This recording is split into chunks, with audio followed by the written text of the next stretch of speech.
Ardor Elite Training Academy is one of the most successful sports performance facilities in the Southwest.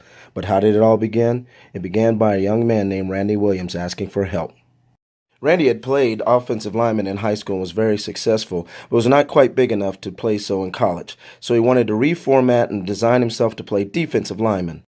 Initially, I suggested that Randy contact the offensive and defensive line coaches to help him make the changes.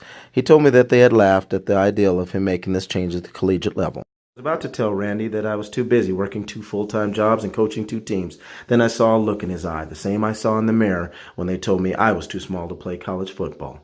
He had to bring his weight down approximately 50 pounds. We had to make him faster, stronger, quicker, and teach him all the defensive movements and technique. It was through Randy that a whole new genre of sports performance was created. We combined football, track drills together with speed and agility drills to create the ultimate athlete. I worked Randy beyond all human limits. He never quit, he never hesitated, he worked, he drove, he did everything I asked of him, to the letter, and never stopped. We didn't have a lot to work with in those days, just the track and field where I coached high school football and track, and a few other parks where we would do work. We didn't even have people to help us initiate the drills. I'd often have to draft my son to come in and initiate drills with Randy. As intimidating it was for an 8th grader to do, he did the work. And in fact, I think him participating in the training led to his college scholarship.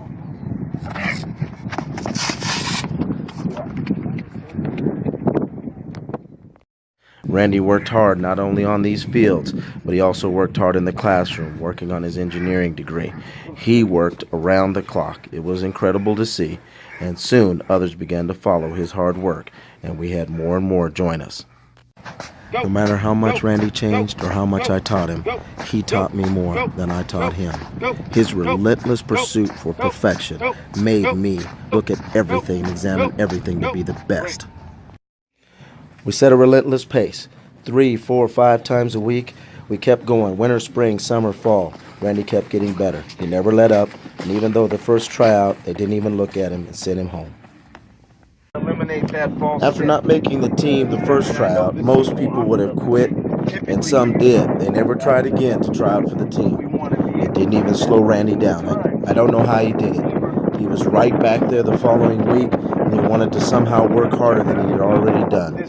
He was down several pounds, and we made him lose even more weight. We made him faster. We made him stronger. It was at this point that we decided, hey, let's start building him up. We started breaking every movement down, learning to do things more efficiently, quicker, even faster than he was already doing, teaching him new moves with his hands, his feet. Everything was broken down. We rebuilt everything. Anything that made him better, anything that would give him a better chance. We tried it, we did it, we made him better. By this point, we had 3 dedicated athletes that were there every day. Annie, a receiver from New Mexico State, my son Josh had started high school, and Randy preparing for his second tryout. As the time came for that second tryout, Randy was down 50 pounds. He was moving faster, he was quicker, he had more speed, he was more agile, he was ready for the challenge. Every aspect of functional movement was addressed with Randy. Actions, reactions, accelerations. We began to put him against the receivers, anything to make him quicker. Lineman versus receiver. When you slow it down, you can see Randy was as quick as a receiver. By the time of his second tryout, there was a new coaching staff in place. Randy went to the tryout and he made the team. It was the beginning of a whole new journey for Randy. Through a Zoom lens, their perception of him was what they wanted him to be. So many said he couldn't, but he believed he could. He found a coach that envisioned what no one else but him imagined. He changed himself in ways that seemed impossible and made everything possible. He saw and still sees something different and decided this was his own narrative. He is still writing it. Ladies and gentlemen, thank you for watching part 1 of Randy's story, because here at Ardor Elite, your story is our story. Thank you.